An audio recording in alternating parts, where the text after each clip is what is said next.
Environment versus willpower. Which one can you control? Hi everyone, Mazen here, and welcome to the Maximal Life. Let me ask you, what do you think about when you hear the word architecture?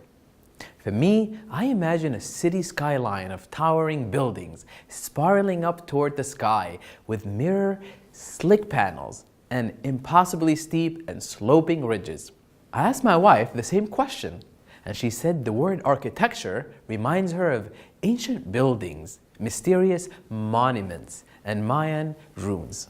In my tireless quest to debunk the cultural conditionings that no longer serve our maximal selves, I asked myself this question: how much influence does architecture have on our thought process and our decision making?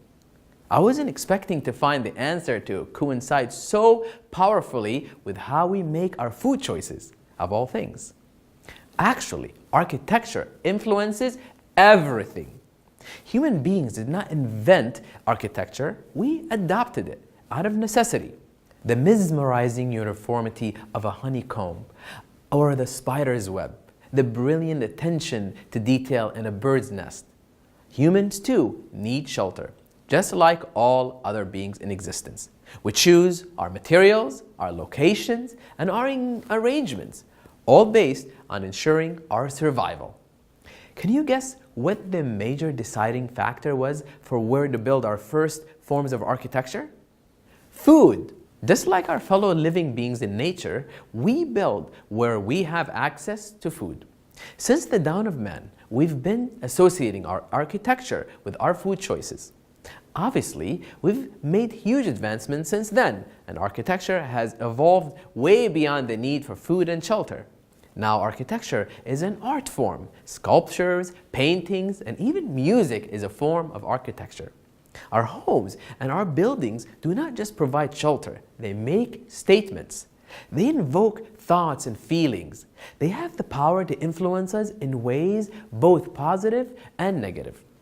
Winston Churchill said, "We make our buildings, and thereafter they make us." When I was starting to really gain momentum, running the first of my 9 businesses, I also started gaining a gut. Most of us are conditioned to believe that building better eating habits is all about willpower and motivation. And when we slip up, we bombard ourselves with feelings of guilt. These negative feelings can lead to even further hampering of our efforts. It is the domino effect. The negative food input leads to negative feedback, which leads to more negative food input. Associating eating with feeling guilty for making negative food choices can feel like a daily scheduled appointment.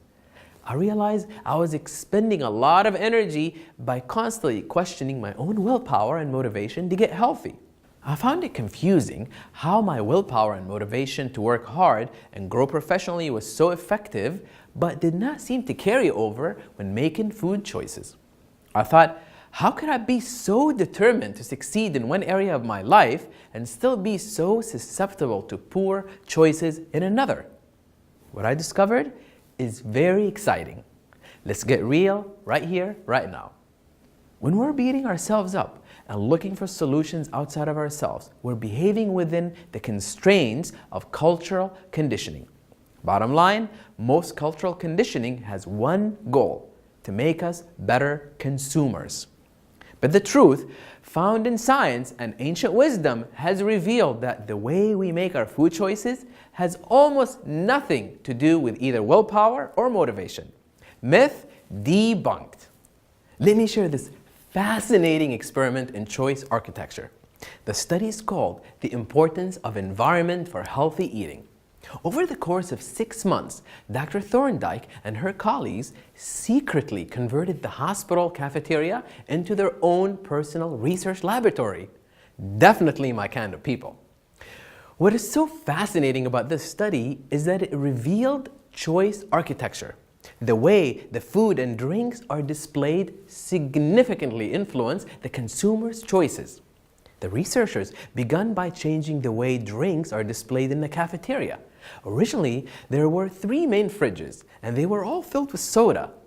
First, the researchers put bottled water in each of the refrigerators along with the soda. But then they made the bottled water super accessible by putting it in baskets around the entire cafeteria. With the new baskets, the water was easier to grab than the soda. Over the next 3 months, soda sales dropped by 11.4%. Meanwhile, water sales increased by 25.8%. Similar adjustments and results were made with food options. No one mentioned anything about the study to any of the cafeteria goers. The researchers simply changed the environment and the people naturally followed suit. Incredible. Are you formulating a plan to up-level your working space yet? If you own a physical cafe or any retail store, I can imagine the choice architecture you are probably erecting tomorrow. Everywhere that you find time to eat is an environment where you can affect positive food choices by refining your choice architecture. And let's be honest, our kitchen isn't the only environment where we eat, and restaurants aren't the only environment where we eat.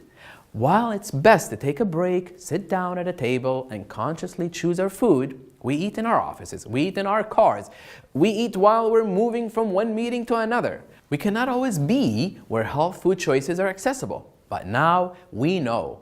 We can lay down the blueprints for having healthy food options accessible in the environments where we often find time to eat. Not only your kitchen at home, but your office, your car, and your break room are all environments where choice architecture can support your health goals. Take it from Maximal Achiever Deepak Chopra, who says, "You could not make positive choices for the rest of your life without an environment that makes choices easy, natural, and enjoyable." Just like in business, making food choices requires a strategy, an actionable plan made in advance. Now that I've implemented all of the rituals I've shared with you, I still have moments where I almost walk into a vending machine for a snack. There are no vending machines at YOUMAXA. This is ghost walk from a habit I dropped years ago. Now at YOUMAXA, we use standing treadmill desks and we keep the break room stocked with positive input food. I want my team at their best, and I know you do too. I still remember those days from my first office when every birthday meant it was time to order cake, ice cream, and pizza. In fact, I had 2 employees with the same birthday. When that time of the year rolled around, did it mean we only needed 1 cake? Of course not. It meant we needed 1 apple pie with, you guessed it, melting vanilla ice cream and 1 New York style cheesecake. Obviously, it's a celebration. I mean, we need to eat anyway, right? And the pizza and the cake are already there. We could get right back to eating healthy tomorrow. Maybe we'll skip dinner, so we don't feel too guilty about it. Does any of this sound familiar? Did anyone actually skip dinner? I often remind myself of something in that wonderful book, Personal Development for Smart People. Your environment will eat your goals and plans for breakfast. It makes me laugh because I don't think Steve Pavlina, the guy who wrote the book, meant it literally in regards to food choices, but it's actually true. Just like in business, making good food choices requires a strategy and an actionable plan. The thought, I just won't eat anything that's bad for me, is not an actionable strategy. When we form a business plan, we do not leave everything up to the willpower alone. We plan ahead. We outline the necessary steps and we curate our environment towards supporting a successful outcome. Of course, executing those plans takes willpower and motivation, but we lay out our blueprints long before we break ground. So why, when we wish to improve our eating habits, do we leave so much up to our willpower alone? We walk into the break room hungry and hoping that we will be good or not eat too much. But what do these thoughts even matter when we are actually standing there surrounded by cakes and pizzas and everyone is enjoying it together? Research has discovered that willpower works much like a muscle. And if you overtax it, willpower will fail you. In fact, motivation and willpower are really just 2 different names for the same thing: energy. Energy will naturally dip throughout the day. And instead of fighting these dips in energy, we can support our health by simply improving our choice architecture. In the 1960s, Professor Nathaniel Kleitman proved that our energy levels naturally ebb and flow throughout the day. Approximately every 90 minutes, we shift from a state of alertness to a state of physiological fatigue. It's called the ultradian rhythm. The body is a reporter, and when we are in these natural dips in energy, our body is reporting that it is time to take a break. When our energy is low, our motivation and willpower are low as well, and we are most susceptible for making negative food choices. When our main focus is our work, we often grab whatever is most accessible. I used to refer to lunchtime as the productivity thief, and I almost never stepped away from my office to eat a healthy meal or take a walk outside. I'd take a walk to the vending machine. I would snack on whatever was in arm's reach. Usually, it was not healthy. I'd order something up from the cafe downstairs and eat quickly at my desk as I continued to work. My mind was constantly occupied by my workload, and my food choices were hardly choices at all. When you think about it, every single day, at least 3 times a day, we make a decision about how we are going to fuel our body. We need to eat, but the decision of what to eat often gets downgraded to low priority, especially when we are working and when we are busy. As a result, we choose our food based on what's available, familiar, and requires little to no effort. This is called default decision making.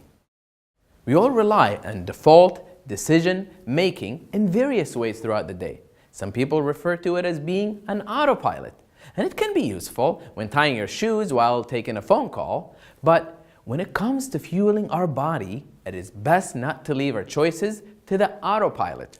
This is where choice architecture comes to support us. We can control our default decision making by restructuring the architecture of our environment. Here are the 3 motions that will serve to refine your default decisions, to support your health goals, and to make choosing positive foods easy, natural, and enjoyable. Pre-commit and then simplify your options. The secret is to create a choice architecture that works for you rather than against you.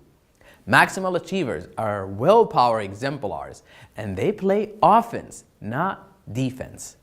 Now that we know our willpower is a finite resource that need replenishing throughout the day, we can install choices and behaviors that we can run on a new autopilot system, a positive autopilot. The most powerful way to do that is to decide in advance how you will handle a challenging situation and pre-commit ourselves to the best possible action. Too many options can create a paradox when attempting to meet specific health goals. It's more challenging to avoid negative food input when it's easiest to grab. Instead, display healthy food options in prominent places. For example, you pre-commit to keep a bowl of fruit or nuts near the front door of your home or somewhere in your office. When your energy is low and you are in a rush, you're more likely to grab the first thing you see. I always keep my protein shake bottle near me and ready to go.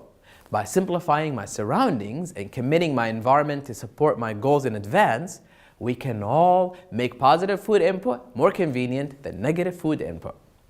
The next one is use visual cues. Your environment can visually nudge your actions in the right direction. I don't know about you, but if I see a cookie sitting out in the open, I don't even need to be hungry to feel like that I need to grab it and just eat it. Make your life easier by removing unhealthy food from your view. For example, wrapping unhealthy food in a tin foil adds an extra step. You have to see the dish, then open it to see what's inside, and then decide to eat it. This can pull you out of default mode and give you the time to recognize that you wish to make a better choice. Keep positive foods in larger canisters or packaging. Smaller items tend to get lost in the mix. Big boxes and containers and canisters catch the eye more, take up more space, and as a result, you are more likely to notice them. Remember those baskets of water? I keep 2 large canisters filled with positive input shake and healthy snack with me at most times. One in my office and one in my kitchen at home. They are big, bold, easy to spot, and they make great positive visual cues. When it comes to food choices, deciding what you will do is a plan. Deciding what you won't do is a dare to your willpower. Be specific. Decide what you will do instead of what you won't do. It's said that a man without a plan for his future will always return to his past. The problem with most plans we make, including diet-related ones, is that they aren't nearly specific enough. When you stare at a table overflowing with snacks, you aren't going to be a good judge of what constitutes as too much. An effective plan is one made before you stare temptation in the face. Studies in the thought suppression have shown that focusing on suppressing a behavior can create an even greater longing to engage in that behavior. The key to defeat the treat is to decide what you will do when faced with the temptation instead of what you won't do. As an example, you can decide in advance that if you want another bag of chips, you will drink a glass of water instead. By using water drinking as the decided upon action to replace the chips, you give yourself an actionable task that puts your goal in motion. And it's far more specific than saying, I won't eat too many chips when I have the chips in front of me. Deciding what you won't do is not a plan, particularly when it comes to food. It's actually more like a dare.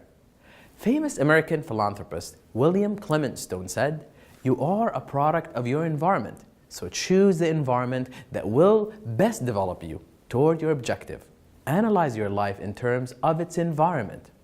Are the things around you helping you toward success, or are they holding you back?"